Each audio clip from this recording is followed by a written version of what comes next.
Business broker. Business brokers, also called business transfer agents, or intermediaries, assist buyers and sellers of privately held businesses in the buying and selling process. They typically estimate the value of the business, advertise it for sale with or without disclosing its identity, handle the initial potential buyer interviews, discussions, and negotiations with prospective buyers, facilitate the progress of the due diligence investigation and generally assist with the business sale. Agency relationships in business ownership transactions involve the representation by a business broker, on behalf of a brokerage company, of the selling principal, whether that person is a buyer or a seller. The principal broker, and his/her agents, then become the agent/s of the principal, who is the broker's client. The other party in the transaction, who does not have an agency relationship with the broker, is the broker's customer. Agency relationships with clients and customers. Traditionally, the broker provides a conventional full-service, commission-based brokerage relationship under a signed agreement with a seller or by a representation agreement with a buyer. In most states this creates, under common law, an agency relationship with fiduciary obligations. Some states also have statutes which define and control the nature of the representation and have specific business broker licensing requirements. Agency relationships in business ownership transactions involve the representation by a business broker, on behalf of a brokerage firm, of the selling principal, whether that person is a buyer or a seller.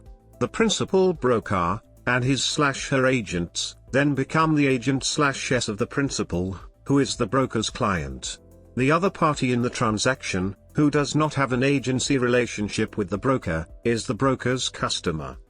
Transactions brokers. In some U.S. states, business brokers act as transaction brokers. A transaction broker represents neither party as an agent, but works to facilitate the transaction and deals with both parties on the same level of trust.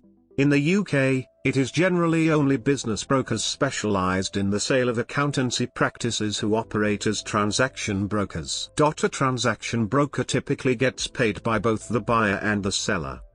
Dual or limited agency. Dual agency occurs when the same brokerage represents both the seller and the buyer under written agreements.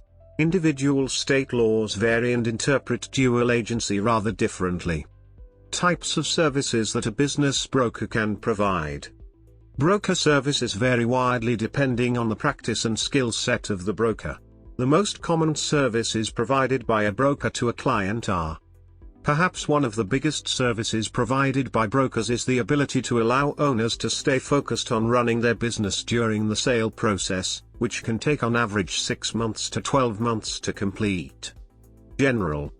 The sellers and buyers themselves are the principals in the sale, and business brokers, and the principal broker's agents, are their agents as defined in the law.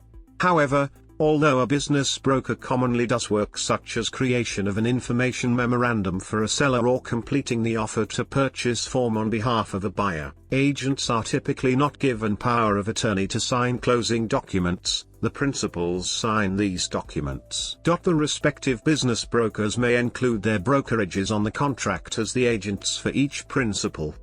The use of a business broker is not a requirement for the sale or conveyance of a business or for obtaining a small business or SBA loan from a lender.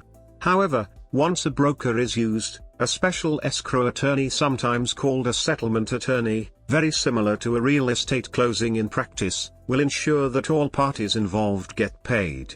Lenders typically have special requirements for a business-related or SBA loan. The market served by business brokers generally involves businesses with transaction values less than $10 million. Larger privately held companies are classified as middle-market firms and typically employ firms that specialize in mergers and acquisitions, M&A.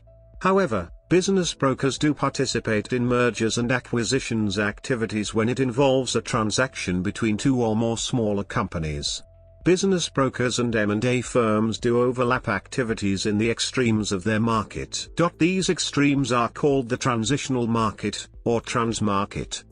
Business brokers and sellers. Services provided to seller as client. Upon signing a listing contract with the seller wishing to sell the business, the brokerage attempts to earn a commission by finding a buyer for the seller's business for the highest possible price on the best terms for the seller.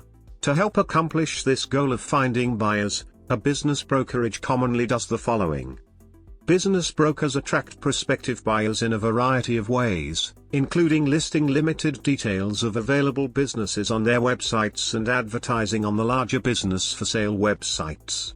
Only in rare cases today does this extend to print media advertising. Brokers also directly approach prospective buyers and sellers to gauge interest. Most established business brokers have a large pool of pre-screened buyer prospects, or know of other business owners, who have looked at other opportunities through the broker, but who are still actively searching to buy a business. Listing contract.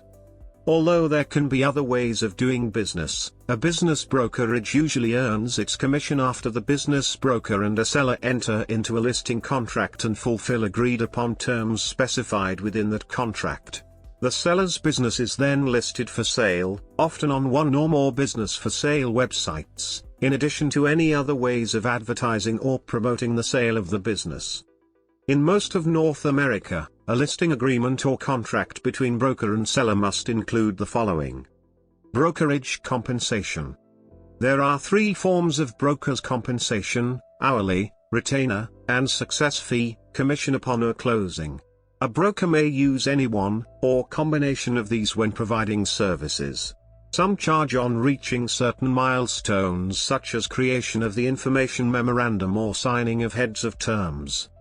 The most common form of compensation is a success fee commission, where the payment of a commission to the brokerage is contingent upon finding a satisfactory buyer for the business for sale, the successful negotiation of a purchase contract between a satisfactory buyer and seller, or the settlement of the transaction and the exchange of money between buyer and seller. Just as major investment banks normally charge a retainer for services, more business brokers have started to embrace this practice as well. The retainer helps cover the upfront costs incurred by the broker to perform services and shows a commitment on the part of the client, seller or buyer, that they are serious. Certain types of M&A transactions involve securities and may require that an intermediary be securities licensed in order to be compensated. In North America, success fee commissions range from 5% to 12%. Usually, the smaller the transaction, the larger the commission.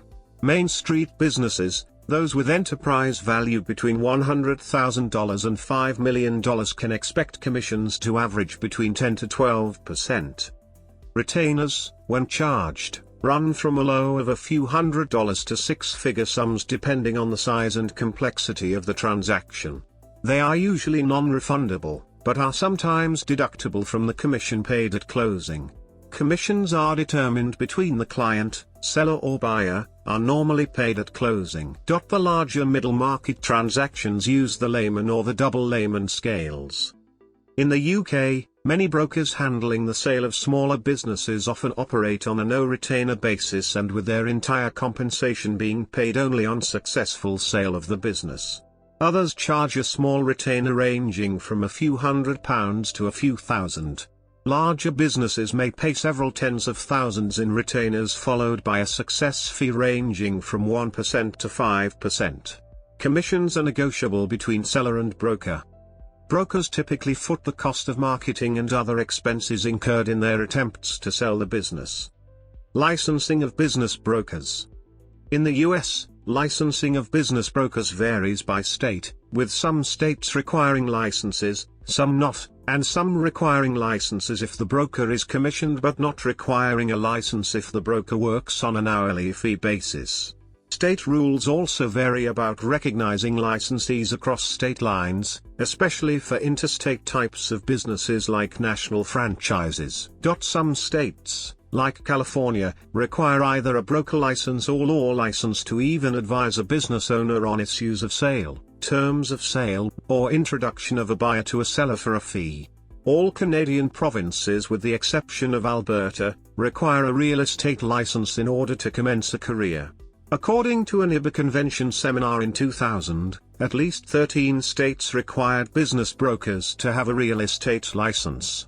The following states require a license to practice as a business broker: Arizona, California, Colorado, Florida, Georgia, Idaho, Illinois, registration only, Minnesota, Nebraska, Nevada, Oregon, only if real estate transfer is part of the transaction, Rhode Island, South Dakota, Utah, Wisconsin, and Wyoming.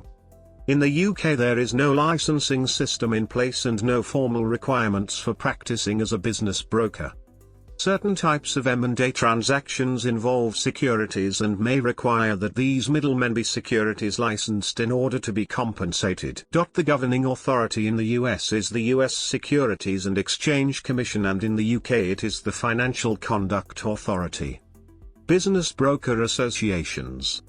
Business brokers have a number of national, regional and local associations in the United States that provide education, regulatory and annual conferences for its members. One of the largest is the IBA, which has over 500 business broker members across the United States. The IBA also has a Canadian arm. In the UK the national body is the Institute for Transaction Advisors and Business Brokers. In Australia the national body is the Australian Institute of Business Brokers.